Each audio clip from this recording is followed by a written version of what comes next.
Assalamualaikum warahmatullahi wabarakatuh. Apa kabar teman-teman semua? Waalaikumsalam warahmatullahi wabarakatuh. Saat ini kita sudah Waalaikumsalam. kembali bersama dengan eh, ada Tuan Guru Haji Hijazi Umar dan juga ada Ahmad Dhani Gaus Sultan Abdul Razak yang merupakan seorang pengacara.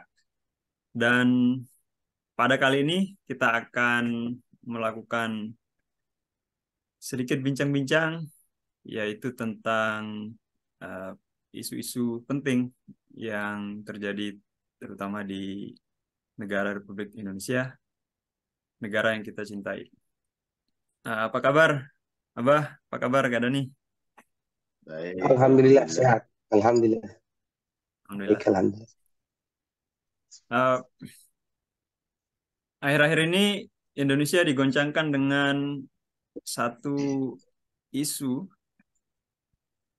yaitu isu atau kasus wilayah Rempang, di mana ada kisruh antara kesannya antara pemerintah dan masyarakat.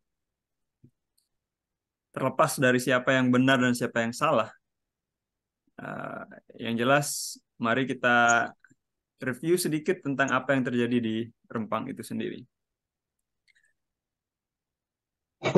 Pemerintah mempunyai agenda untuk membuat satu hal yang disebut dengan Rempang Eco City, yang dimana itu melibat satu perusahaan yang sebetulnya sudah lama sejak 2004 diberikan eh, hak untuk konsesi selama 80 tahun, yaitu PT MEG, untuk mengelola sekitar 17.000 hektar lahan. 10.000 diantaranya yaitu hutan lindung, dan sisanya itu 2.000 dari sisanya yang 7.000 itu sudah ada MOU antara pemerintah dengan satu perusahaan milik Cina, yaitu pabrik salah satu pabrik kaca ya, Singi Glass Holdings, yang kemudian itu akan diberikan hak untuk eh, investasi yang jumlahnya sangat besar, sekitar 11,5 miliar US dollar. Ya tentunya investasi atau melakukan pembangunan besar di Indonesia adalah hal yang baik.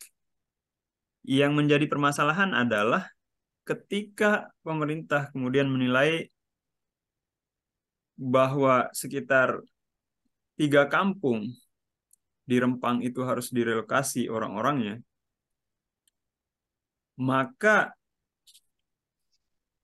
ketika masyarakat merasa belum siap untuk direlokasi, sementara itu pemerintah merasa bahwa eh, program ini harus segera dieksekusi. Otherwise, kita akan kehilangan opportunity. Investor-investor itu kemudian akan berlari ke negara lain. Itu permasalahannya. Akhirnya kemudian me- pemerintah kemudian memutuskan untuk segera mengeksekusi lahan tersebut. Nah, yang menjadi permasalahan sekarang adalah kemudian ketika rakyat merasa bahwa pemerintah sudah tidak berada di sisi mereka lagi. Pertanyaannya adalah seberapa besar kemudian kewajiban pemerintah untuk berusaha meyakinkan masyarakat, untuk menenangkan masyarakat bahwa ini adalah untuk kepentingan bersama, untuk kepentingan pemerintah dan rakyatnya, dan tentunya juga untuk kepentingan Indonesia. Nah, sudah seberapa besar kemudian eh, pemerintah melakukan hal itu. Karena kalau kita lihat dari berita yang beredar, ini pemerintah ya terlepas dari siapa orangnya, seolah terlihat seperti saling mempersalahkan. Pemerintah pusat persalahkan kepada pemerintah lokal, ada miskomunikasi dan segala macam, sampai kemudian ada ucapan dari seorang Presiden Jokowi yang mengatakan gini-gini, yang urusan ini kok mesti saya yang turun tangan. Nah, kira-kira pandangan Abah dan pandangan Kak Dani dalam hal ini seperti apa? Barangkali bisa dimulai dari Abah. Silakan. Assalamualaikum warahmatullahi wabarakatuh. Waalaikumsalam. Waalaikumsalam warahmatullahi wabarakatuh. Salam sejahtera untuk kita semua. Mudah-mudahan kita semua dan bangsa kita Republik Indonesia kita sama-sama cintai menjadi bangsa yang bermartabat, bangsa yang bernilai di dunia internasional. Insya Allah. Amin. Amin. Allahumma. Amin. Apa yang Nanda bahas tadi tentang kasus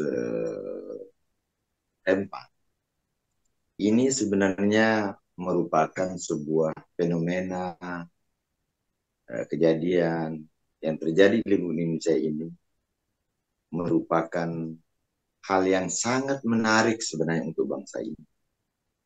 Sering saya katakan, persoalan yang dihadapi oleh bangsa kita Republik Indonesia ini banyak sekali. Cuman ketika ada persoalan masyarakat yang mau dilikuidasi, kemudian mau dibebaskan, lahannya dan sebagainya, terjadi ada penolakan dari masyarakat serius, maka banyak pihak berasumsi bahwa ini merupakan persoalan-persoalan yang luar biasa. Tapi orang berpendapat seperti itu tidak apa-apa. Cuma saya ambil positifnya saja tentang persoalan-persoalan Rempang ini. Sebenarnya ini kalau terjadi misalnya tidak ada kesepahaman atau kesepakatan antara pemerintah dan rakyat, mungkin ada kekurangan ada di situ. Jadi yang perlu sebenarnya dilakukan oleh semua pihak, baik rakyat maupun penyelenggara negara, harus mengkoreksi diri, di mana sih kelemahan saya, di mana sih kealpaan saya dalam hal menangani kasus-kasus Rempang. Itu kira-kira seperti itu. Dan kasus-kasus yang ada di Republik Indonesia ini, ya termasuk kasus Rempang ini kan sebenarnya merupakan ujian dari pencipta alam sebenarnya, yang selalu membentuk alam ini semakin berkembang dan semakin meningkat, agar bangsa ini menjadi lebih peka lagi, lebih meningkatkan segala kecerdasan yang ada untuk menghadapi berbagai persoalan-persoalan yang ada agar diselesaikan dengan sebaik mungkin. Tentu dengan catatan betul-betul menjalankan amanat konstitusi, betul-betul menjalankan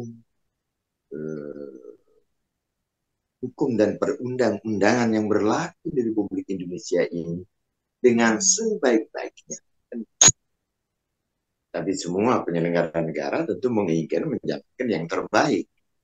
Cuman mungkin ada kelemahan atau ada kekeliruan di situ. Karena terjadinya perbedaan pendapat di situ jelas antara dua belah pihak di situ ada kekeliruan misalnya atau kesalahan misalnya.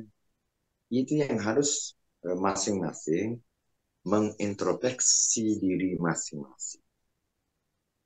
Dan sekaligus persoalan-persoalan yang seperti ini untuk menjadi bahan pertimbangan untuk bangsa ini agar jangan sampai terulang lagi di masa-masa mendatang. Karena sudah pentas untuk Pilpres sudah ada di ambang pintu. Kita akan memilih sosok calon presiden dan wakil presiden.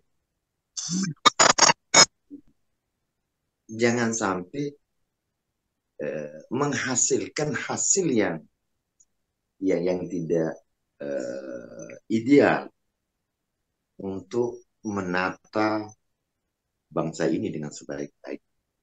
Inilah arti daripada fenomena di saat ini. Tetapi adapun masalah cara yang harus dilakukan oleh penyelenggara negara, yang harus dilakukan oleh jajaran daripada penyelenggara negara, daripada presiden misalnya. Nah, kalau menurut pendapat saya tidak berani terlalu masuk di situ.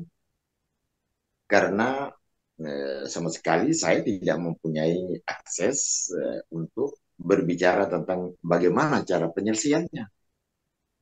Kecuali kalau kita ada payung hukum atau ada aturan untuk kita boleh berbicara, mungkin sedikit tidaknya ada, saya akan sampaikan di situ. Tapi karena namanya kita sebagai rakyat biasa, ya tentu saya akan gunakan batas-batas daripada kewenangan serta kemampuan saya untuk menyampaikan tanggapan terhadap berbagai hal yang terjadi, termasuk kasus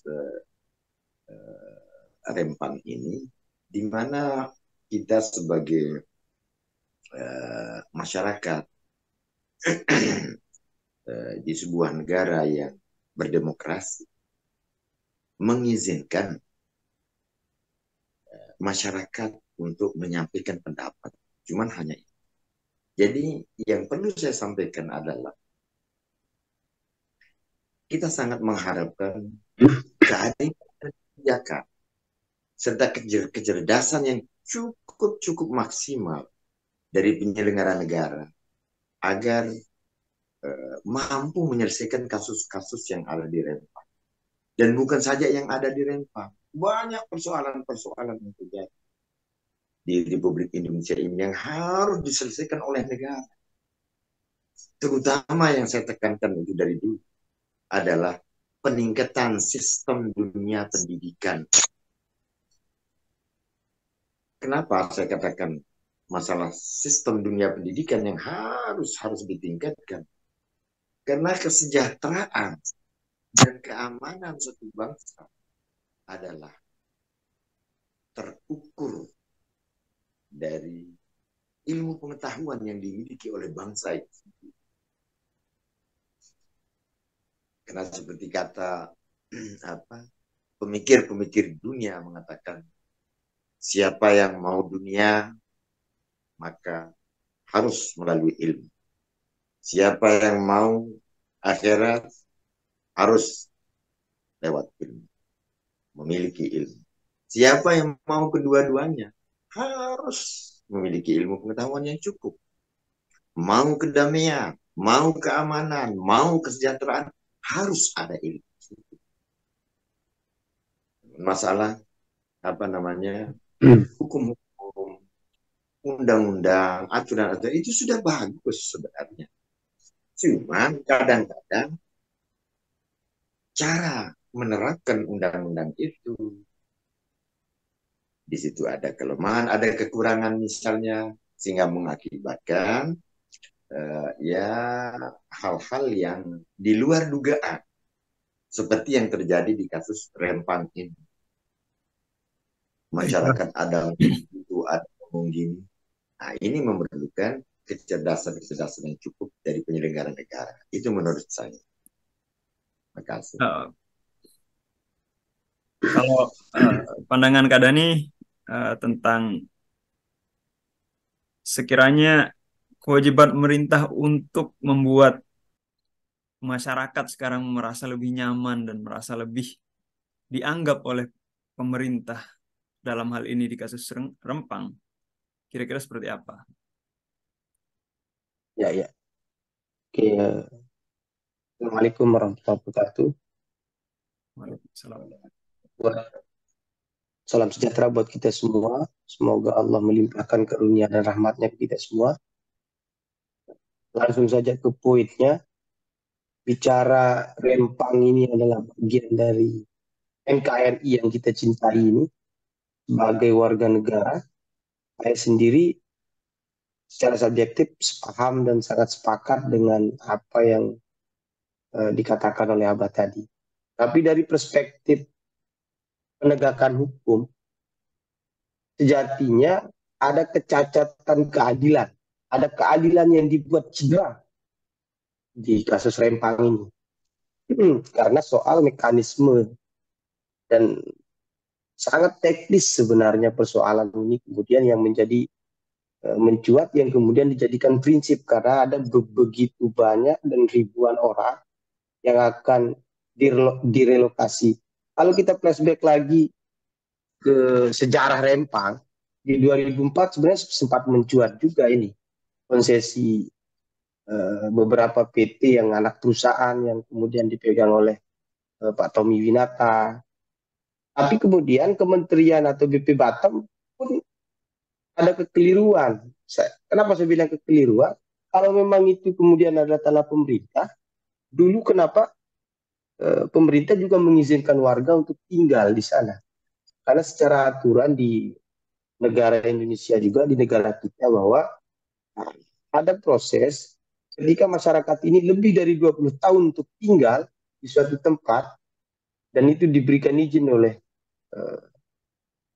bangsa atau negara, maka warga setempat itu dengan koloni yang sudah lengkap dengan adat, kalau bahasa kita mungkin awik-awik, norma, ada pasos-pasumnya di situ.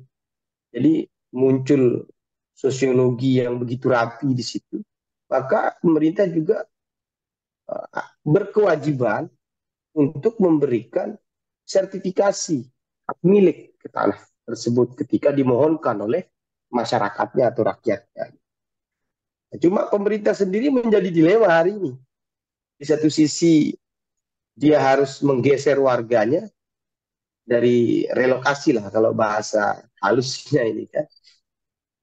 Di satu sisi warga sendiri ngamuk berkonflik dengan para penegak hukum yang ada di sana yang kemudian menjadi garis depan TNI dan Polri di sana. Tapi satu hal yang penting sebenarnya di kasus Rempang kalau saya, sejatinya kasus Rempang ini murni kasus soal investment. Dari dulu sebenarnya bukan kasus Rempang saja.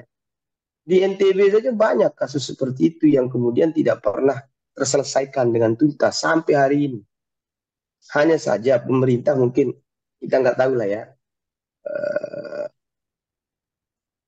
menerapkan aturan atau memberikan tanggung jawab dan wewenang bagi personil atau stakeholder yang akan bertugas untuk menyelesaikan beberapa konsesi seperti yang ada di Rempang. Andai kata jauh hari sebelumnya dia lakukan sosialisasi, diberikan pemahaman, diberikan gambaran bahwa sejatinya ketika dia pindah pun mereka juga akan maslahat dan sejahtera gitu kan. andai kata seperti itu, saya rasa manusia semua kita ini kan cepat akan paham dan memahami. Jika itu baik, maka pasti kita akan terima. Karena saya sendiri meyakini bahwa semua orang ingin baik. Tinggal soal teknis dan cara saja sebenarnya. Nah, bicara soal investasi pun sejatinya dari dulu perdebatan. Investasi ini apakah kemudian menguntungkan bagi masyarakat atau bagi negara atau menguntungkan golongan gitu kan? Atau bahasa kasarnya mungkin menguntungkan pengusaha atau uang cukup, apalagi teman-teman politik juga bilang nah, ini kan menguntungkan oligarki kan gitu kan. Itu sebenarnya sangat miris juga kita kan. Di satu sisi sedikit informasi ini agak saya anggap agak tertutup juga, agak eksklusif. Apalagi dengan begitu banyak persoalan yang ada di bangsa ini, belum lagi kita mau menghadapi pesta demokrasi seperti Pilpres di tahun 2024. Sejatinya kalau kita flashback ini bukan hanya kasus Rempang saja, ada begitu banyak kasus lain di daerah-daerah lain yang ada kemiripan dengan Rempang ini. Tapi memang barangkali Yang ada keunikan di kasus Rempang ini di mana kesannya pemerintah itu tergesa-gesa untuk mengeksekusi. Kalau nggak salah, ya eh, pe- penandatanganan atau persetujuan dengan eh, perusahaan Cina itu, kalau nggak salah sekitar bulan Juli kemarin. Saya nggak tahu apa itu yang di mana itu MOU-nya, tapi yang jelas bulan Juli kemarin ada pertemuan presiden dan menteri investasi di Cina untuk dalam hal membahas tentang itu.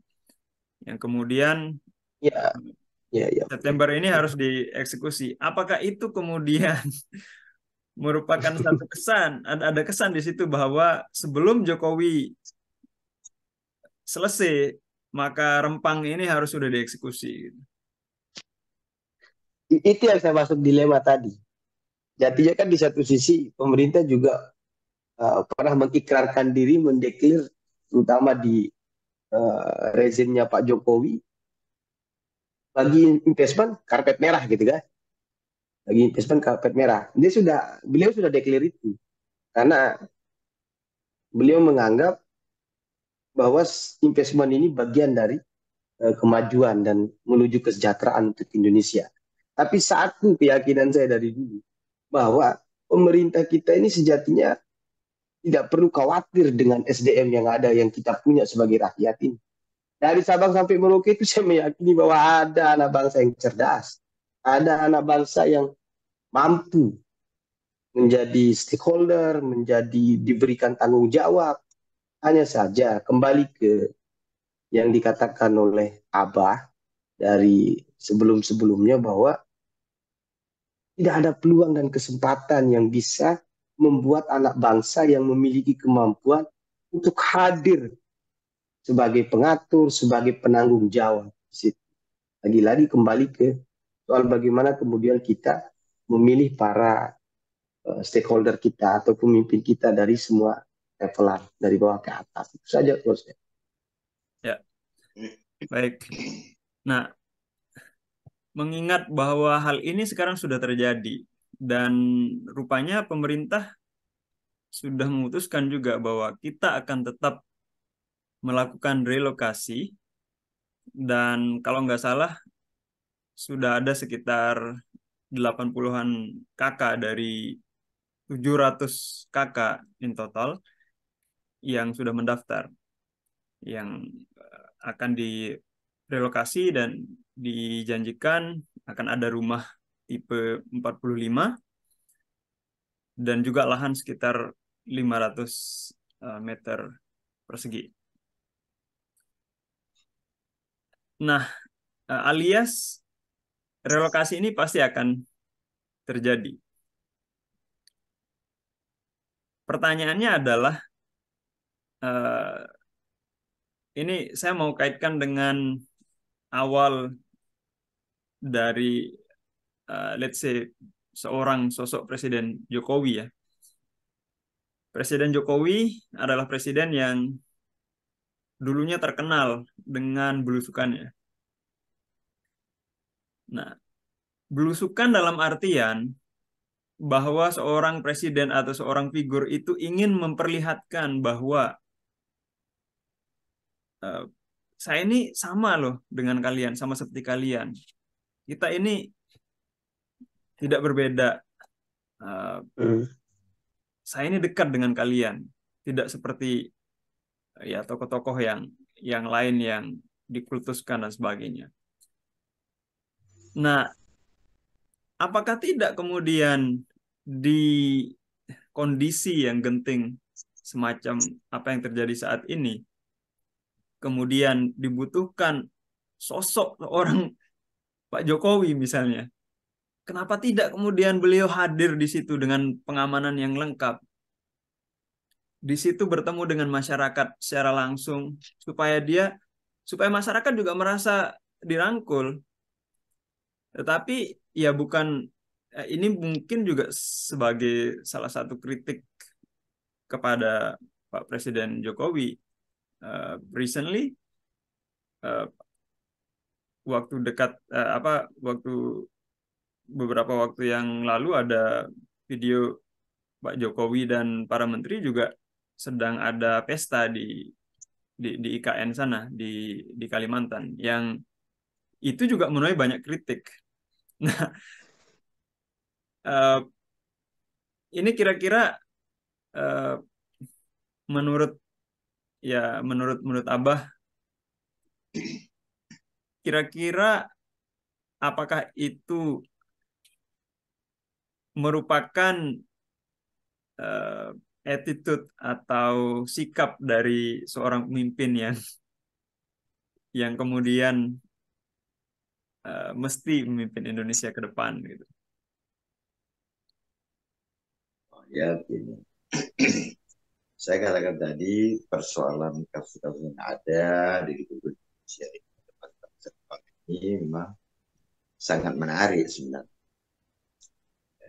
Karena di sini tempat apa namanya uji keahlian dan kemampuan bagi terutama penyelenggara negara, khususnya Bapak Presiden. Sampai sejauh mana sih kemampuannya dalam menghadapi berbagai persoalan bangsa ini. Cuma sekarang kasus Rempang ini kan sedang berjalan. Pemerintah dan negara-negara sedang berupaya untuk menuntaskan persoalan. Dan seperti yang dikatakan oleh Presiden jajarannya, ya ini kasus apa yang akan dibangun di sana itu insya Allah manfaatnya untuk kita semua, khususnya di masyarakat apa namanya Batam. Nah, cuman ya persoalannya seperti ini sekarang, ada kericuhan dan sebagainya. Cuman sekarang kita akan lihat kemampuannya penyelenggara negara untuk menyelesaikan kasus ini. Nah, cuman kalau memang penyelenggara negara punya presiden mampu menyelesaikan kasus ini dengan sebaik-baiknya dan artinya yang bermanfaat untuk semua pihak, entah dengan cara apa yang harus dilakukan, yang jelas dengan cara yang sangat bermoral dan baik tentunya dan bermanfaat untuk semua pihak. Nah, langkah penyelesaiannya bagaimana nanti kita akan lihat.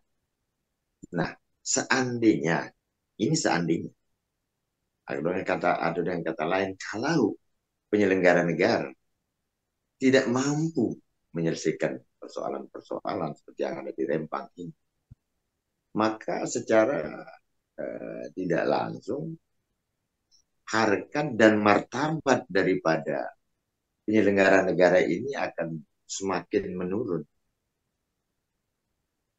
Dan ujian berarti ini, Bah. Menjadi bahan kajian dan pertimbangan bagi semua kasus. Akankah kita terus-menerus seperti ini? Oleh karenanya sering saya katakan, saya sangat berharap dari semua pihak di Republik Indonesia untuk betul-betul merenung secermat mungkin, berpikir dengan segala kemampuan yang ada, dengan menggunakan segala kecerdasan yang ada.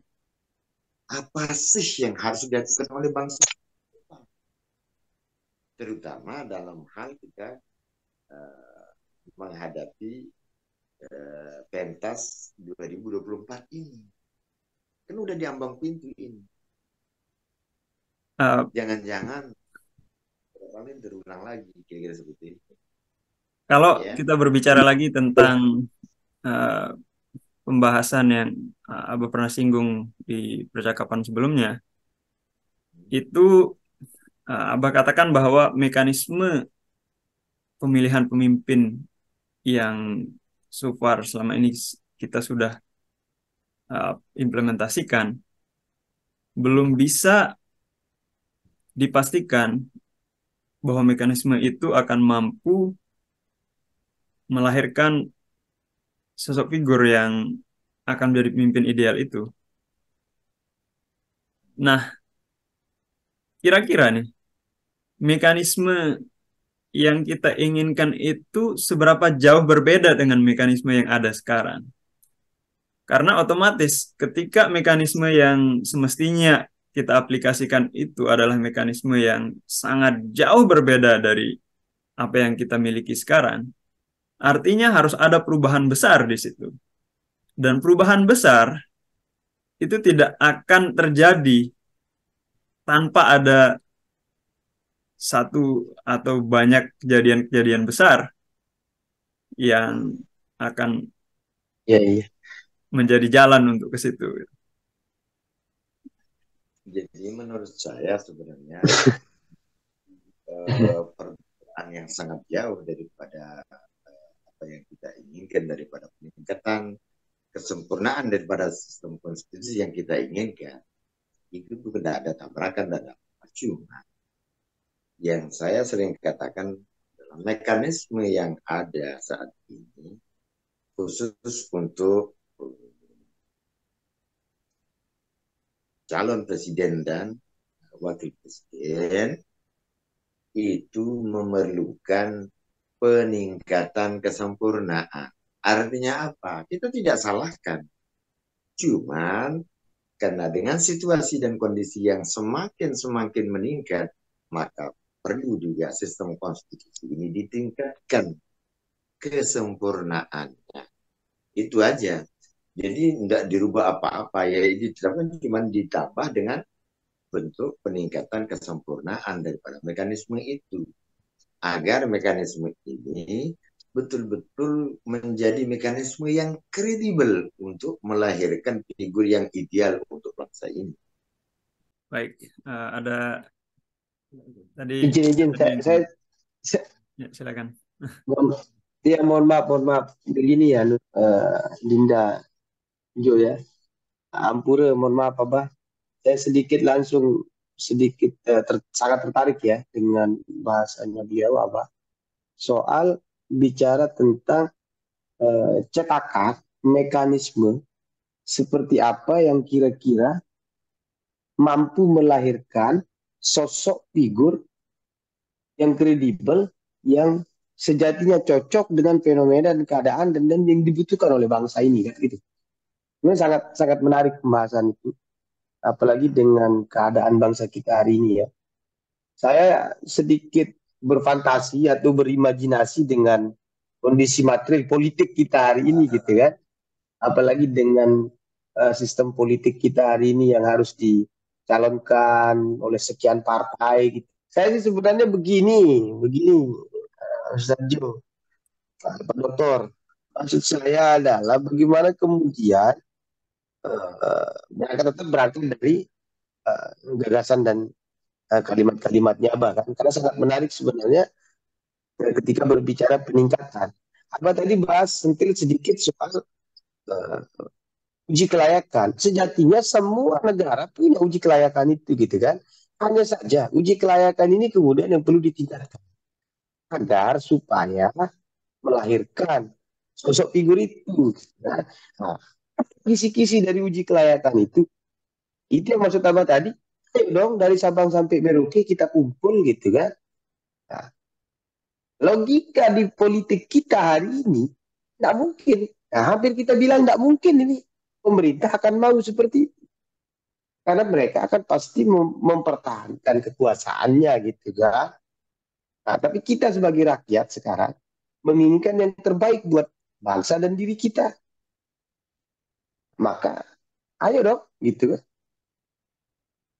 Masa segitu banyak berjuta-juta kita di Indonesia ini kok tidak ada yang bisa merombak atau merubah itu. Kita tidak mau merubah konstitusi, enggak. Kita kalau bahasanya apa? Meningkatkan agar supaya lebih baik. Biar sesuai dengan kondisi bangsa atau permintaan kondisi bangsa. Itu aja sebenarnya. Dan saya sangat sepakat itu. Karena mau berbicara tentang percaturan politik, mau bicara sospol, mau bicara ekopol, juga ekonomi politik, budaya, ya ujung-ujungnya politik kekuasaan hari ini. Siapa sih yang berkuasa? Siapa sih jadi tukang aturnya kan gitu. Ujung-ujungnya akan seperti itu. Apalagi sekarang kita bicara tentang kekuasaan yang didominasi oleh parpol hari ini. Beberapa partai. Nah partai ini pun perlu didisiplinkan maksud saya oleh rakyat. Jangan sampai ketika pemilu aja mereka butuh kita ini kan. Dicari-cari kita oleh caleg, dicari-cari oleh partai. Begitu mereka menang kok lama-lama kita diwakili sama mereka tapi kok merasa tidak terwakili gitu kan. Lama-lama pemilu nggak menarik gitu kan. Memang yang cenderung terjadi ini adalah sekarang para penguasa, para pemegang kekuasaan ini akan berbondong-bondong kemudian menciptakan sebuah sistem yang cenderung menguntungkan mereka. Ya, seperti misalnya dari mana kemudian threshold 20%, nah, itu muncul salah satunya. Ya itu salah satu bagian dari, artinya ada ketidakmungkinan satu sistem itu terlahir sebagai sistem yang dikhawatirkan akan terlalu banyak filter nanti di situ. Iya Itu betul. yang menjadi Makanya masalah kita sekarang. bilang harus bergerak dari Sabang sampai Merauke. Karena ini bukan untuk sekelompok orang, tuh mereka-mereka saja yang berkuasa. Bolehlah mereka berkuasa, tapi mereka harus mengedepankan kepentingan publik gitu kan. Siapa ya itu ya kita sebagai masyarakat. Tapi kalau semua tokoh ini bergerak, saya meyakini ada banyak orang yang mau seperti itu. Hanya saja teman-teman atau para tokoh kita juga kadang tidak tahu bagaimana menyampaikan itu gitu kan ke pemerintah atau ke publik. Saya meyakini semua kita ingin baik di negara ini. Saya pernah punya punya pikiran yang saya anggap utopis dengan kondisi politik kita hari ini. Misalnya eh, pendidikan gratis gitu kan, dengan kayanya SDM kita apa SDA kita gitu kan di Indonesia. Terus kesehatan gratis. Jadinya semua masyarakat tinggal dia bilang ke anaknya, anakku kau sekolah kau pilih semua universitas yang kau mau. Kalau kau sakit kau pilih semua dokter yang kau mau. Gitu. Kita tenang sebagai warga negara. Dan saya meyakini warga negara juga ketika kita sejahtera, ngapain kita mau berkonflik? Ini kan ujung-ujungnya soal perut. Nah, kalau sudah perut kenyang ya rakyat tenang juga gitu. Itu aja kalau Betul. saya.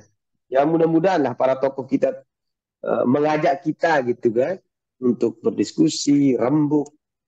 Saya rasa idenya Abah tadi itu sangat cemerlang ketika para tokoh ini bersopo atau bersatu, rembuk, entah itu per daerah, kemudian bisa jatuh sampai nasional, sampai membicarakan bagaimana Indonesia ke depannya dan seperti apa pemimpin-pemimpin kita ke depannya dan bagaimana pemimpin-pemimpin kita ini kita lahirkan yang cocok dan sesuai dengan keinginan kita dan bangsa ini.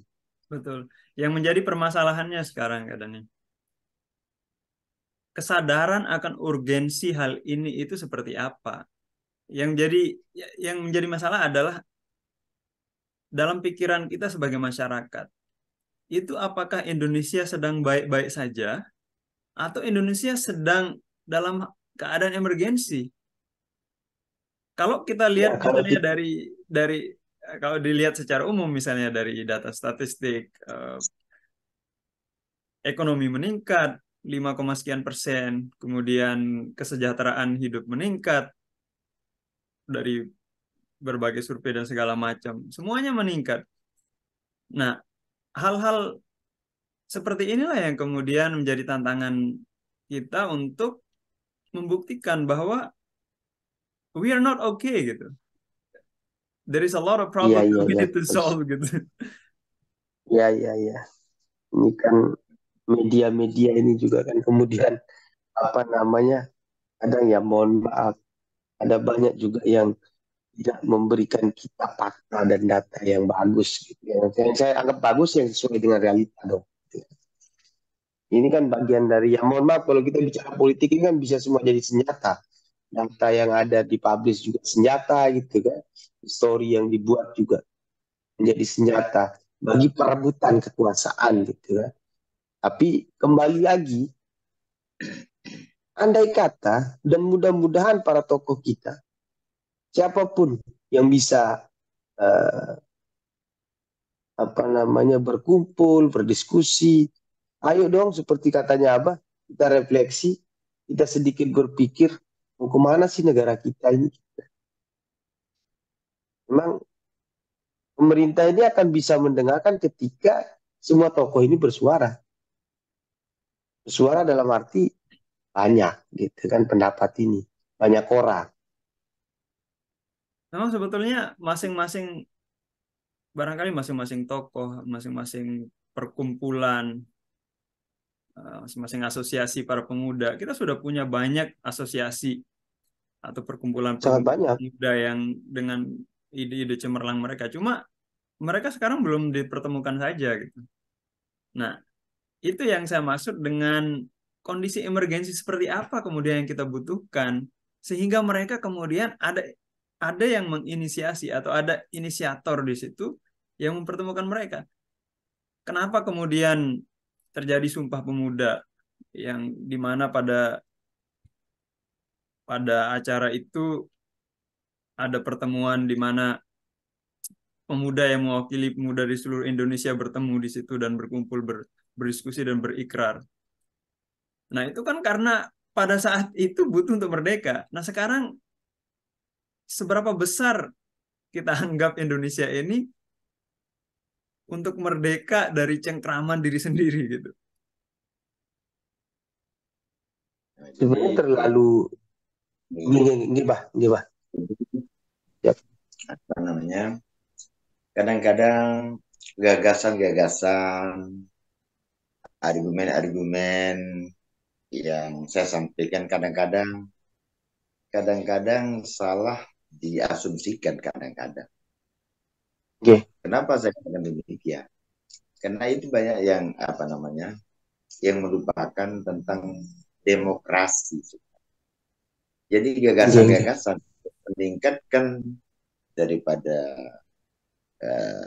kesempurnaan sistem konstitusi yang ada merupakan sebuah instrumen Oke. untuk meningkatkan cara-cara kita berdemokrasi sebenarnya.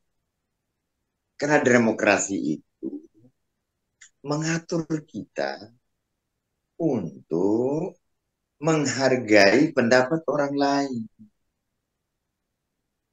dan mendengar pendapat orang lain serta mempertimbangkan pendapat orang lain.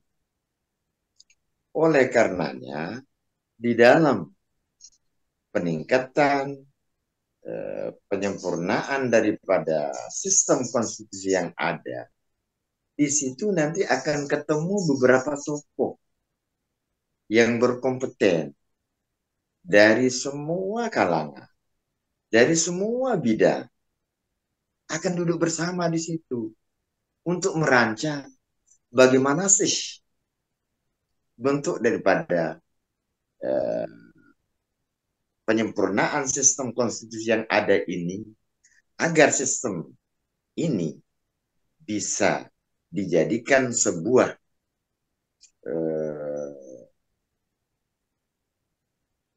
apa namanya mekanisme yang mampu melahirkan figur yang ideal. Dalam tanda kutip, mekanisme ini dapat menguji kelayakan serta kemampuan bakal calon presiden itu. Jadi nanti akan bermufakat bersama beberapa tokoh yang ada yang dinilai berkompeten di Republik ini duduk bersama di situ. Kan itu sudah cara-cara demokrasi yang sangat baik. Nah itu yang kita ingin lihat bangsa ini untuk melakukan itu agar calon-calon yang bisa lolos di situ kalau sudah teruji keahlian dan kemampuannya kita sudah plong di situ. Artinya kita meyakinkan bahwa calon yang sudah teruji keahlian dan kemampuannya ini sudah pas untuk diajak ke pentas Pilpres 2024 kira-kira seperti itu. Nah, tanpa melalui ini akan selalu saling salahkan satu sama lain. Kenapa? Karena di situ akan terjadi pemaksaan kemampuan di situ. Yang dikatakan mampu, padahal dia belum teruji, sudah dikatakan mampu. Nah kan repot di situ. Nah itu persoalannya di situ. Nah, sehingga cuman seperti yang saya telah katakan, masalah kemampuan dan kecerdasan serta kepintaran sosok tokoh itu memang agak rumit sebenarnya di situ. Cuman pasti ada cara untuk mengetahui tentang itu. Dan apa namanya seperti yang saya katakan itu bahwa apa yang yang saya gagas ini tentang masalah perbaikan daripada penyempurnaan sistem konstitusi ini, memang cara ini merupakan perangkat untuk melahirkan figur yang ideal itu belum ada yang dilakukan oleh beberapa negara yang ada di jagat raya ini, saya rasa itu belum ada. Cuman sekalipun negara itu dan itu ada juga beberapa negara yang kelihatannya berhasil di bidang keamanan, sosial, ekonomi, dan lain-lain. Itu saya artikan apa?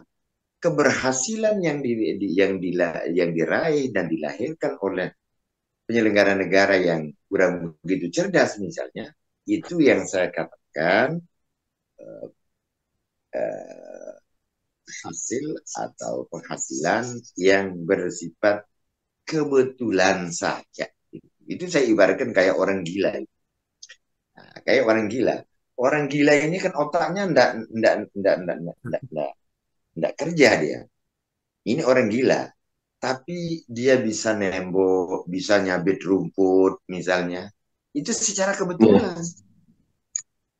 Ya, karena biasanya orang gila itu kalau dia nyabit rumput itu kadang-kadang kaki orang yang mau dia seret itu kan, yang mau dipotong. Itu orang gila namanya. Tapi dia serius itu nyabit rumput. Itu kebetulan namanya. Kira-kira seperti itu. Bukan Tapi karena kalau nunggu, sistem yang mengantarkan mereka gitu. nah itu.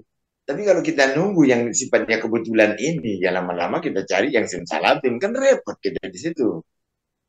Jadi adanya akal dan pikiran ini lagi yang kita akan gunakan sebagai instrumen kita dalam menghadapi berbagai tantangan, baik dalam masalah menghadapi dalam pribadi, masalah desa, masalah tingkat yang lebih besar kepada tingkat nasional maupun internasional.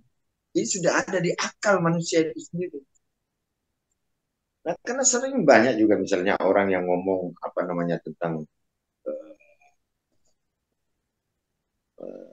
apa namanya kita ingin lihat bangsa ini menjadi aman, damai, tentera. Kita akan berupaya supaya bangsa ini menjadi baldatun thayyibun warabun ghafur. Banyak semua orang bisa ngomong seperti itu. Cuman yang perlu ditanyakan di situ, langkah apa yang orang ini yang akan dia pakai untuk mencapai apa yang dia sebut itu, tentang keadilan, kemakmuran. Kalau itu kan mudah saja karena lidah ini tidak bertulang kan. Semua orang bisa Ya, ngomong begitu. Apalagi dekat-dekat pilpres ini, wah rame itu orang yang ngomong gitu. Seakan-akan dia kayak lebih hebat daripada malaikat kan gitu. ya, ya, ya. Tapi setelah dia duduk nanti di sana, lain lagi ceritanya. Berdalih ya ini, ya itu, ya ini, ya itu. Karena ketidakmampuan itu. Nah, jangan-jangan bangsa ini menghasilkan pemimpin yang seperti itu. Nah, ya betul, Bah. Nggih. Kita berani menyampaikan ini karena keprihatinan kita kepada bangsa ini. Coba lihat, seperti apa yang disampaikan tadi itu, masalah mempertahankan kekuasaan. Tidak apa-apa, kasih dia mempertahankan kekuasaannya. Asalkan ada kemampuan itu aja. Kalau dia Betul, Bah. mampu, kalau dia mampu silakan. Sekalipun mau umur Izin, tua, asalkan mampu. Tapi jangan bertahan izin, tidak Bah. mampu. Itu maksa diri Nggih. namanya. Nah, kira-kira Nggih, seperti itu. betul nih, Bah. Izin, Bah. Yang membuat kita tidak bergerak ini yang kemudian menjadi pertanyaan gitu kan yang dikatakan sama Dinda Doktor ini kan. Yang tadi, apakah kemudian pertanyaan yang paling mendasar, apakah kita nyaman tidur ini dari Sabang sampai Merauke dengan keadaan bangsa ini? Atau jangan-jangan kita baik-baik saja ini, nggak ada masalah gitu kan? Karena Itu yang membuat kita kok dari Sabang sampai Merauke masa nggak ada yang tergerak gitu kan? Dengan ide dan pikiran masing-masing gitu kan? Kita yang yakin ada ide-ide itu, cuma hanya saja dengan kondisi politik kekuasaan yang hari ini ada di Indonesia pun terbungkam gitu maksudnya Mbak. Betul, betul. Tapi kalau dia bergerak secara spontan, bukan spontan ya, bersama, sistematis, insya Allah. Karena kita tidak mau melengsarkan siapapun sejatinya. Kita hanya menginginkan yang baik. Ayo, siapapun yang lolos verifikasi, siapapun yang lolos uji, udah 1, 2, 3 bakal calon, maka kita milih besok the best dong, kita pilih. Karena bakal calonnya udah teruji semua gitu kan. Kan kayak Abah bilang tadi, ini kan jangan-jangan dia hanya mimpi semua ini kan. Kayak kalau dongeng zaman dulu kan paling pembukaan mukadimahnya kan dahulu kala gitu kan. Oh sekarang beda. Nanti kalau saya jadi dia bilang kan gitu jadinya kan. Dongeng semua lama-lama ini kan. Ya, dan sekali lagi sistem yang kita inginkan itu bukan sistem yang berdasarkan kepentingan. Kayak misalnya ada orang di wilayah kekuasaan yang kemudian menginginkan si A misalnya, tapi si A ada kendala secara administrasi tidak bisa menjadi bakal calon atau calon. Yang kemudian penguasa kemudian coba memperkenalkan aturan baru supaya si A ini masuk. Nah, maksudnya kita Ya kan nggak mau sistem yang seperti itu. itu letak tidak sehatnya kan gitu. Nah, jadi Jatinya tapi masyarakat nggih. yang jadi masalah sebenarnya begini. Masing-masing kan punya efek. Kalau yang tidak punya keahlian yang cukup, itu akan berefek yang tidak baik. Itu pasti. Nggih. Itu kalau yang logika seperti itu. Nah, kalau yang punya kecerdasan yang cukup lumayan, artinya kecerdasan, keahlian, kemampuan yang setara dengan situasi dan kondisi zamannya, itu akan berefek ke kebaikan semua. Kenapa saya katakan demikian?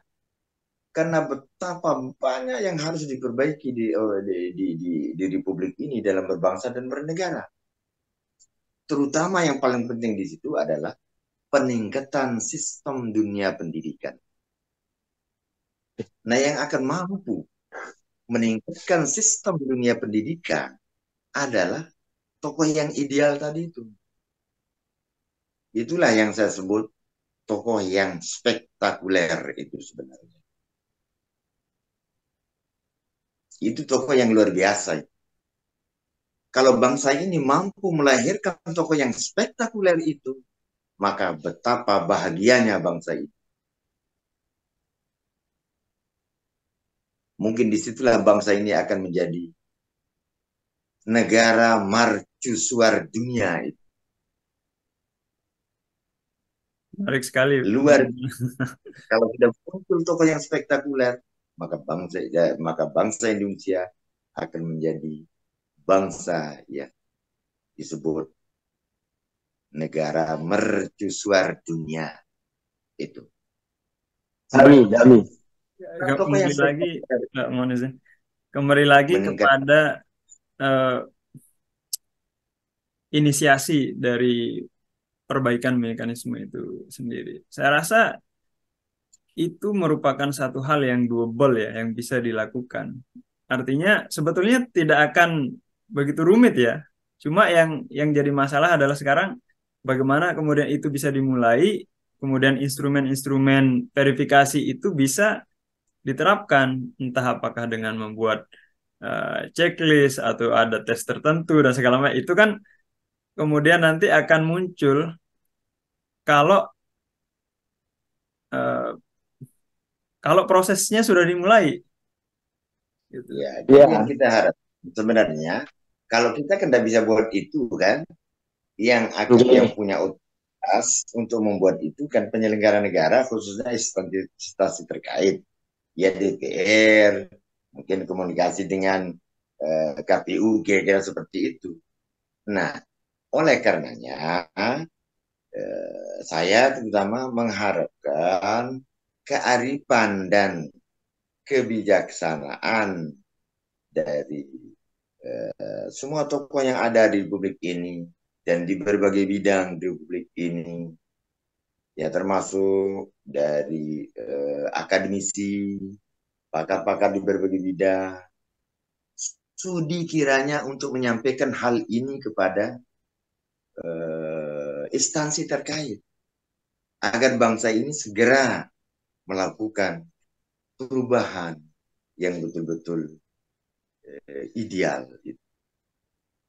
Itu yang kita inginkan. Oke. Karena kalau tidak dilakukan, maka kekacauan demi kekacauan akan terus terjadi.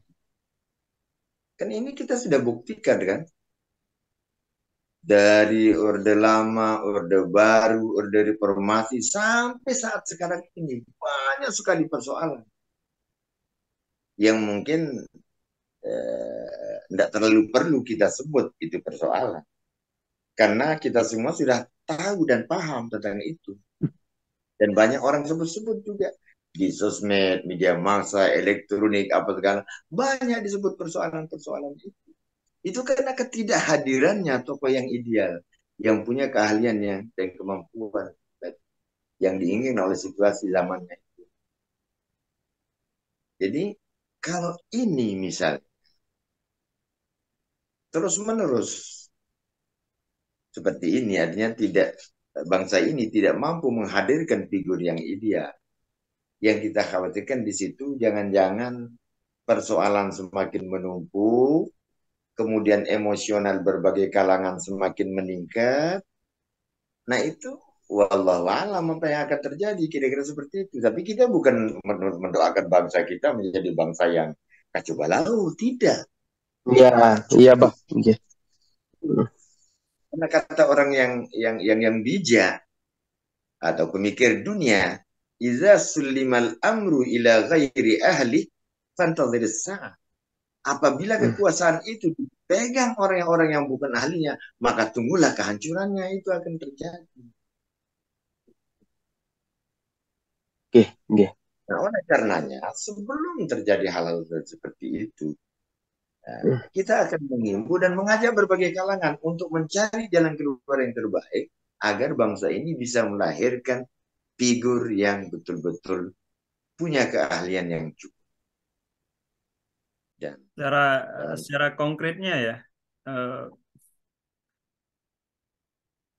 apa yang kita harapkan ini akan bisa kemudian terrealisasi kalau apa yang kita sampaikan ini sudah didengar. Kemudian yang kedua, apa yang kita sampaikan ini bisa men-trigger paling tidak orang untuk berpikir. Nah, yang kita inginkan adalah mereka yang menginginkan perubahan tentunya.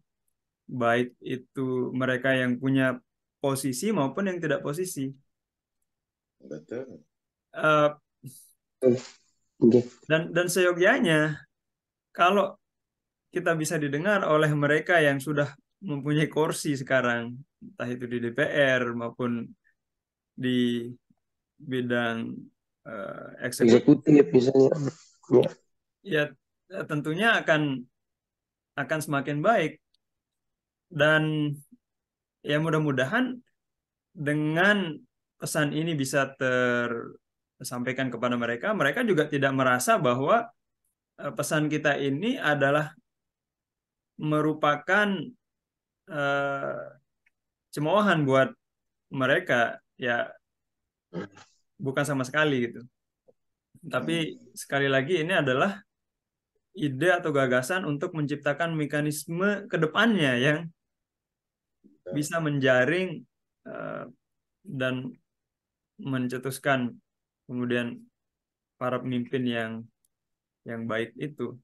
Tidak cuma, barangkali menurut saya juga tidak cuma untuk mendapatkan seorang presiden, tetapi juga bisa kemudian kalau sistem itu sudah bagus, maka itu juga akan digunakan untuk memilih pemimpin-pemimpin di daerah dan pemimpin-pemimpin di berbagai lini.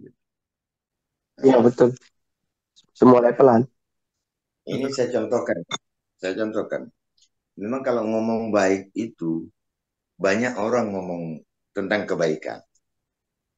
Tapi tidak pasti orang yang ngomong kebaikan itu orang itu baik. Itu sudah jelas. Jadi masih relatif di situ. Masih relatif. Orang ngomong, semua ngomong tentang kebaikan. Mau membuat supaya bangsa ini menjadi bangsa yang makmur, aman, damai, tentram. Banyak orang ngomong seperti itu. Dan omongannya itu bagus. Luar biasa. Hebatnya luar biasa. Cuman yang perlu kita tanya di situ. Langkah apa yang harus dilakukan oleh oknum yang ngomong itu agar, ya kalau ngomong secara nasional, agar bangsa ini bisa diantar kepada apa yang diomongkan tadi itu. Itu sebenarnya jadi persoalan di situ. Jadi undang-undang ada. Artinya aturan-aturan yang sudah merupakan sebuah undang-undang formal di Republik ini, tapi banyak tidak bisa dijalankan. Kenapa?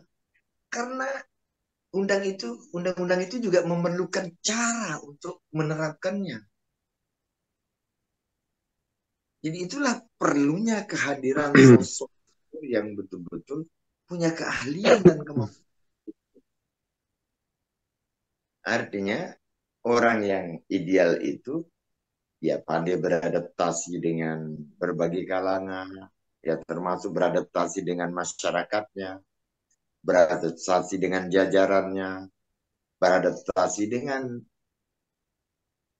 berbagai pihak dan di berbagai bidang. Misalnya bicara ekonomi. Ekonomi kita sudah begini misalnya. Kemudian politik begini. Juga masalah pendidikan begini. Artinya masih banyak kelemahan dan kekurangan. Misalnya. Nah, tokoh itulah yang akan memperbaiki semua itu. Itulah efek daripada kehadiran tokoh ya. Betul-betul ideal. Itu yang saya sebut spektakuler. Artinya kita mengharapkan ini kalau kalau misalnya ada yang mengkritik ya, maksudnya yang bukan mengkritik tapi ada pastinya orang yang akan mengatakan ya tidak bisa dong kita mengharapkan seorang yang sempurna gitu. Karena setiap orang punya ada belangnya gitu. Nah, jadi kita berbicara masalah kesalahan. Masalah kesalahan itu sudah jelas. Karena namanya manusia ini sudah makhluk yang salah. Tapi tidak, tidak pasti orang yang bersalah itu tidak punya keberhasilan. Yeah.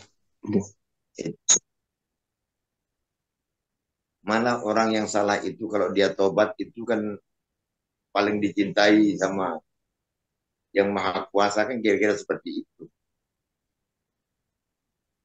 Nah, kira-kira seperti itu. Jadi kita bukan berbicara masalah kesalahan atau dosa dan sebagainya. Yang penting soalnya nanti kalau sudah hadir itu yang akan ngatur. Mengatur apa? Bukan memusnahkan yang namanya kejahatan, tapi bisa memanage semua itu. Misalnya ada pelaku kejahatan, tidak mengganggu orang yang tidak jahat di situ. Dan betapa sulitnya untuk melakukan kejahatan. Karena sudah terpimpin dan terdidik di situ. Dari Sabang sampai Merauke akan terdidik menjadi bangsa yang berkualitas. Itulah dengan kehadiran tokoh yang ideal. Saya tidak berani terlalu dalam membahas bagaimana secara tokoh yang ideal itu, karena saya tidak punya akses untuk berbicara tentang itu. Jadi Tapi yang cara jelas, pemimpin ini, tapi ya, yang jelas kalau Abah diinterogasi nih, karena pemikiran ini kan awalnya dari Abah sendiri. iya, Terus kalau Abah kemudian diinterogasi oleh berbagai tokoh, siapapun itu, eh, Abah harus ready dong, harus siap gitu untuk iya, menjelaskan. Memang sudah beliau udah ready karena demi bangsa masalahnya, Pak Dokter. sudah perlu dianggap penting untuk saya sampaikan, ya jelas saya sampaikan dan Iya, saya betul. bertanggung jawab terhadap apa yang saya sampaikan ini. Dari dunia ini Iya. sampai akhirat saya bertanggung jawab. Tidak sekedar hanya ngomong. Itu. Memang kalau diperlukan saya tetap bertanggung jawabkan itu apa yang saya sampaikan ini. Itu saja. Tapi ini Yang dari eh, apa berbicara mekanisme yang ingin kita apa yang perubahan yang kita inginkan itu tidak dalam tataran eh, sistem pemerintahan ya, bukan dalam artian kemudian eh, kita tidak menginginkan sistem apa namanya parlementer misalnya atau eh, Atau merubah Pancasila gitu, enggak. bahkan Pancasila gitu. Bukan Enggak. gitu kan. Karena Bukan soal itu. kita lihat kan ada sensitivitas di situ. Eh, tidak Iya, ada yang betul. dirubah. Tidak ada yang Mau dirubah. kesepakatannya presidensil, mau kesepakatannya presidenter apa saja itu asalkan diatur dengan sebaik-baiknya karena semua bertujuan untuk keamanan, kedamaian, ketentraman, kemakmuran. Iya, iya. apalagi Itu. kalau Ya, akhir-akhir baik. ini kan kita apa dihadapkan dengan perpecahan, misal perpecahan antara yang walaupun akhir-akhir ini barangkali karena ada tiga bakal calon jadi tidak tidak begitu kentara. Tapi dulu ada istilah cebong, kampret dan ya seperti itulah. Ada yang kemudian menuduh atau kekhawatiran ada kelompok-kelompok yang menginginkan misalnya sepertinya Indonesia itu menjadi negara Islam misalnya. Nah, itu yang kita sangat sayangkan sebenarnya itu. Jadi ucapan-ucapan seperti itu kalau orang ya bagus, cerdas, cerdik, pandai, punya keahlian yang cukup, insya Allah dia tidak akan ngomong dengan omongan yang dinilai kurang bagus sebenarnya. Karena omongan seseorang maupun perilaku seseorang itu menunjukkan tentang eh, isi daripada nurani maupun mencerminkan juga tentang keahlian, kemampuan seseorang. Itu sebenarnya dilihat dari omongannya dan dari tingkah lakunya. Pandai kita lihat aja itu udah kelihatan sebenarnya. Itu kalau bagi saya lihat aja insya Allah ini akan kira-kira seperti ini. Kira-kira itu menurut saya. Karena menurut lain ya Allah alam kan gitu. Iya. Yang jelas yang zahir ini akan mencerminkan yang batin. Itu udah jelas sebenarnya. Cuman agar kita tidak berpendapat yang sifatnya pribadi. Karena kita Objektif. demokrasi. Nah, jadi mari kita bersama-sama berpendapat. Membuat sebuah kesepakatan dalam membentuk sebuah peningkatan kesempurnaan daripada sistem konstitusi dengan kesepakatan. Sangat Itu menarik yang sekali. Barangkali ya, itu saya ingin kembalikan lagi ke topik di awal. Barangkali ada pencerahan dari Kak Dani sebagai pengacara yang sudah banyak yang punya banyak wawasan tentang hukum ya. Di mana kasus Rempang ya. Kasus Rempang ini kan pemerintah kemudian merasa punya wewenang atau hak untuk mengeksekusi lahan itu karena berdasar Undang-Undang Dasar 1945 pasal 33 ayat 3 di mana bumi, air, dan semua kekayaan yang ada di dalamnya adalah milik negara dan akan digunakan untuk sebesar-besar kemakmuran rakyat. Nah, apakah itu kemudian yang menjadi alasan kuat pemerintah dalam mengeksekusi lahan tersebut? Ini kan soal percaya. Sebelum jawab, saya sampaikan sedikit dulu sebentar. Silakan. Kembali kepada masalah kasus Rempang. Ini kan kita hanya dapat informasi kan? Ya, betul. Dan dapat tahu melalui media elektronik, media massa, juga cerita teman-teman. Itu kadang-kadang cerita itu. Kira-kira seperti itu. Yang jelas ya, terbatas informasinya. Nah, apa yang dilakukan oleh penyelenggara negara, jangan sampai terjadi ada kesalahan baik dalam hukum adat maupun perundang-undangan yang berlaku. Itu aja yang kita harapkan. Nah, kemudian setelah dia lakukan sesuai dengan ketentuan hukum yang berlaku di Republik ini, juga ketentuan adat di situ, masih juga ada yang tidak setuju misalnya, itu mungkin ada kesalahan lain yang harus diperbaiki di situ. Mungkin ada cara yang harus dikedepankan di situ. Kira-kira seperti itu. Nah, karena kalau masalah hukum kan mungkin itu kakaknya lebih hebat, lebih pandai itu.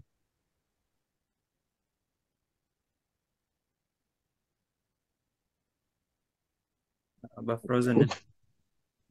Macet. Sebenarnya kalau bicara Rempang ini kan keterbatasan betul juga sih katanya Abah.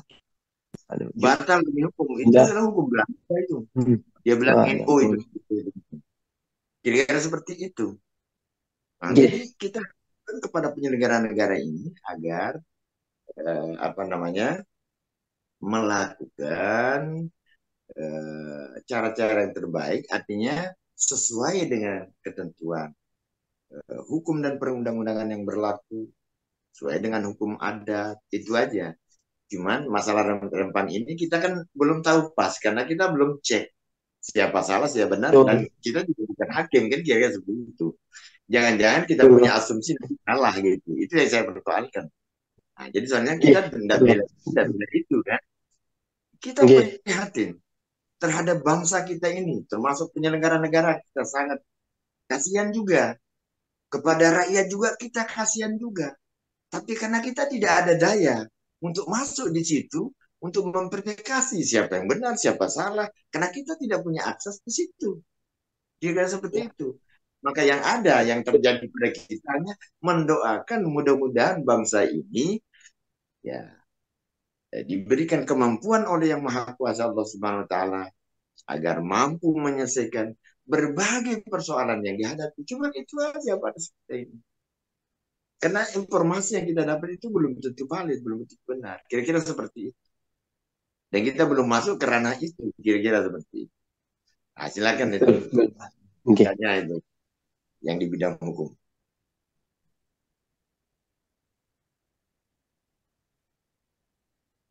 Silakan. Secara normatif hukum di teorinya ini kan soal penegakan supremasi hukum gitu kan. Bicara soal lahan dan tanah itu pasti akan berbicara soal dokumen legalitas kepemilikan gitu kan kalau bicara normatifnya. Artinya apakah kemudian, dan sangat betul katanya Abah, beliau bilang tadi kita tidak punya kapasitas dan kita tidak memiliki data yang lengkap seperti apa sih sejatinya yang terjadi di sana gitu ya. Ini kan informasi sepotong-sepotong yang kemudian kita terima, kita cerna. Tapi bicara soal normatif hukumnya adalah ketika seorang atau sekelompok orang menempati suatu wilayah dan dia dalam konteks tanah gitu kan yang ada di negara kita, dia harus sesuai dengan perundang-undangan, yaitu dia harus memiliki bukti kepemilikan yang sah seperti ada SHM, SHGB, HGU, dan itu memiliki konsekuensi masing-masing yang berbeda-beda gitu ya. Nah, kalau untuk bicara soal ini bukan versus ya, bukan pemerintah versus rakyat gitu kan ya, bukan seperti itu sejatinya yang terjadi. Cuma bagaimana kemudian pemerintah ini mengayomi dan melakukan pendekatan kepada masyarakat gitu ya. Nah, apakah kemudian pemerintah ini bisa memberikan jaminan dan masuk ke pandangan atau ke pemahaman masyarakat yang di sana, mampu tidak dia mengembalikan atau memberikan kenyamanan dan kesejahteraan ketika dia sudah direlokasi. Itu aja sebenarnya. Sampai kemudian didebat sekarang kan, oh ini beritanya sudah kami dari 200 tahun yang lalu, jauh hari sebelum Indonesia ini ada, belum merdeka, kami sudah ada di sini gitu kan. Jadi kita coba korek informasi ini pun kadang tidak, apakah ini valid atau tidak, kita nggak tahu juga. Tapi apa memang Begitu juga bisa dengan pemerintah. eh, orang tinggal di suatu tempat itu tanpa ada eh, akte atau kemudian dokumen yang resmi eh, Bisa, bisa, dalam bisa. dalam jangka waktu yang segitu lama dan dibiarkan oleh pemerintah? Iya bisa. Ada contoh sebenarnya di NTB sendiri ada contoh. Contohnya tanah di Gili Trawangan. Gili Trawangan itu bukan milik rakyat sebagian. Ada beberapa yang di spot tempat depan di pelabuhannya itu ditempati oleh warga sebagai usaha, tapi itu adalah tanah Pemprov yang kemudian sudah di SHGB-kan oleh Pemprov kepada ITDS apa sih Gili Trawangan GTI gitu. Nah, tapi sampai hari ini masyarakat tinggal di sana gitu kan. Nah, mungkin gambarannya ada kemiripan lah, walaupun tidak mungkin sama gitu kan Tapi sewaktu-waktu dengan kasus pemerintah bisa Rempang. Gitu. mengeksekusi itu dan memindahkan masyarakat yang tinggal di situ kan? Iya dong, karena dia yang punya. Gitu ya. Nah, cuma hanya saja kembali ke undang-undang dasar yang tadi, penguasaan bumi, air, udara, dan tanah ini kemudian diperuntukkan seluas-luasnya demi kemakmuran rakyat. Kembali ke tukang atur seperti dibilang sama Abah tadi. Mumpuni nggak sih tukang aturnya gitu kan? Ini kan bicara soal Apakah rasa keadilan dan kepastian hukum ini kita sebagai rakyat kita dapat sebagai representatif terhadap hak konstitusi kita sebagai rakyat yang telah memilih mereka sebagai pemimpin dan tukang atur kita gitu kan. Dapat nggak sih kita ini ya? Padahal kita kan jadi rakyat semua kita bayar. Nggak ada yang nggak kita bayar. Kita buat rumah sendiri aja bayar pajak PBB kok. Make sense. Ya, iya, iya. Ya ujung-ujungnya ya kita bahasa Inggrisnya we can just hope for the best gitu, karena ya Iya, kita hanya akan berjalan di ranah kita masing-masing gitu. iya. Ya Tetapi harapan yang paling pas adalah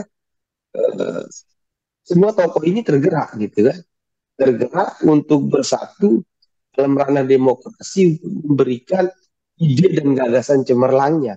Ayo dong, potensi kita semua ini kita pakai, SDM kita pakai untuk bangsa kita sendiri. Kalau bukan kita ya siapa lagi gitu kan.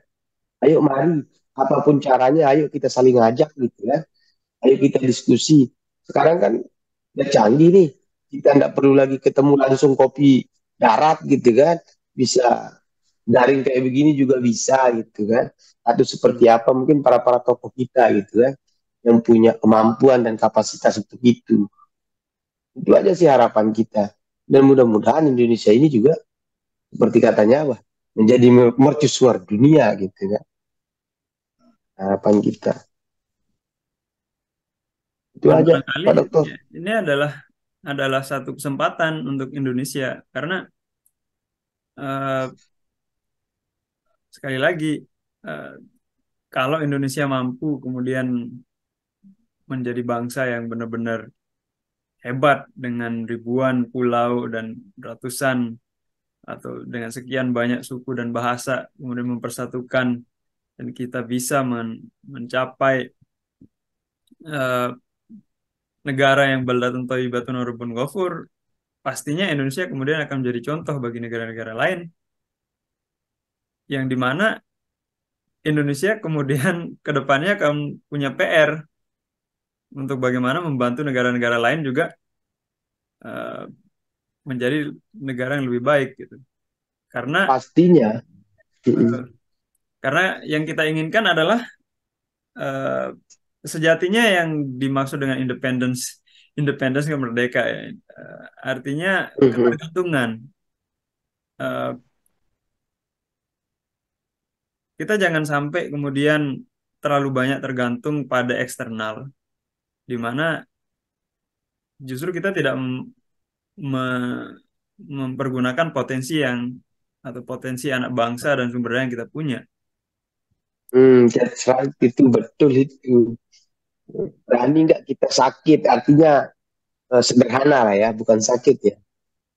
Berani nggak kita berdikari hari ini gitu, tanpa harus bergantung ke dunia luar gitu kan. Saya rasa masyarakat Indonesia kita semua dari Sabang sampai Merauke udah biasa kok, mampu kok kita gitu kan. Hanya saja kemudian uh, para pemimpin kita ini mau nggak seperti itu, mampu nggak seperti itu dengan kondisi bangsa hari ini gitu kan. Nah, kan kita tahu ini yang namanya multinational corporation, terus organisasi perusahaan-perusahaan besar dunia ini kan bukan sampai dibilang ini kan perusahaan-perusahaan tanpa negara gitu kan. Hanya saja bercokol di mana-mana di negara mana-mana gitu. Wah ada di mana-mana tapi kok enggak, bukan negara gitu kan. Ya bicara itu ya kemampuan kekuasaan uang ini yang memang sampai hari ini masih membuat kita sedikit kacau dan tergelincir gitu kan. Betul. Ya karena memang kalau misalnya kita kembalikan ke kasus Rempang ini, salah satu yang menjadi eh, daya tarik kenapa pemerintah kemudian menginginkan kerjasama itu adalah di mana nanti daerah akan dapat sekitar 1,6 triliun setiap tahun dari perusahaan eh, pabrik kaca itu. Eh, estimasinya seperti itu gitu. Jadi istilahnya Bagus di jalan sekali sebenarnya. di jalan pintas gitu.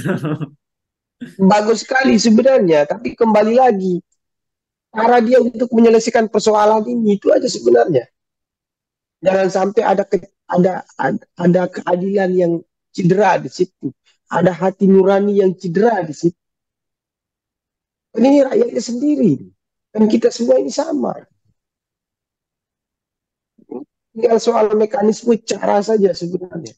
Mampu enggak memberikan pemerintah negara ini memberikan rasa nyaman dan rasa tenang bagi masyarakat Rempang ketika direlokasi. Seperti apa caranya? Ya silakanlah. Beliau-beliau yang pikirkan itu. Kecuali kalau kita dimintain tolong gitu kan. Saya, Dan saya, itu saya, jangan di saya jadi ada ya, pertanyaan ini. Ah, apa ada satu ini apa eh, saya unek-unek. Pernah nggak di survei gitu? Masyarakat itu menginginkan pemimpin yang seperti apa gitu. Saya rasa nggak pernah dilakukan itu. iya Enggak disitulah pernah. problem. Jadi Pernah. jangan dilupakan bahwa isi gagasan yang kita bicarakan selama ini adalah untuk meraih pemimpin yang ideal.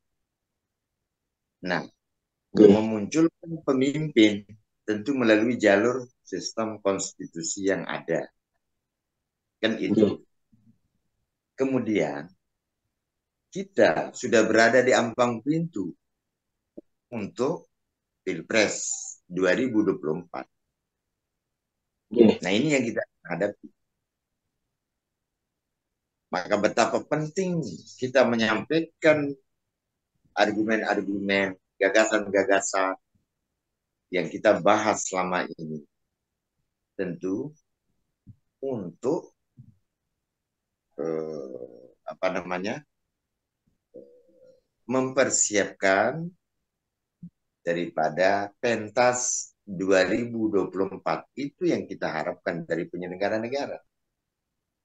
Kenapa saya katakan ya, yaitu yang saya sebut peningkatan penyempurnaan daripada sistem konstitusi, karena dengan peningkatan itu yang mampu untuk melahirkan figur yang ideal. Nah, itu yang akan berefek untuk lahirnya figur yang ideal itu yang akan berefek untuk melahirkan otak-otak cerdas di Republik ini. Itu sebenarnya inti persoalannya. Karena di Republik ini kan kaya dengan ilmu pengetahuan, pendidikan, lulusan-lulusan, pakar-pakar udah banyak di Indonesia ini ya, ekonomi, sosial, politik. Ya kalau Iya masalah betul Bang. kualitas, lihat yang jelas sudah banyak itu. Boleh diadu kualitasnya. Yang 10 yang lulus misalnya lulusan ekonomi misalnya, satu yang berkualitas enggak apa-apa. Sekalipun 9 yang tidak berkualitas, kira-kira seperti itu. Tapi asalkan ada yang berkualitas. Nah, cuman jangan sampai seperti itu. Mudah-mudahan semua meningkatkan kualitasnya. Ya, upgrade ya, semuanya di-upgrade ya. Jangan sampai kita lupakan bahwa gagasan-gagasan yang kita sampaikan ini adalah semata-mata mudah-mudahan bisa dijadikan persiapan untuk menghadapi Pilpres 2024 mendatang. Adapun pemerintah yang sekarang, ya kita terima karena ini hasil konstitusi kita kan. Tapi mungkin kalau untuk 2024 kayaknya terlalu segera. Nah, makanya ya mudah-mudahan yang kita harapkan ya insya Allah karena peningkatan daripada kesempurnaan sistem konstitusi itu ya kalau betul serius mau sepakat untuk dilakukan paling-paling ya tidak sampai 1 bulan. Kalau serius dilakukan misalnya bisa 1 minggu selesai.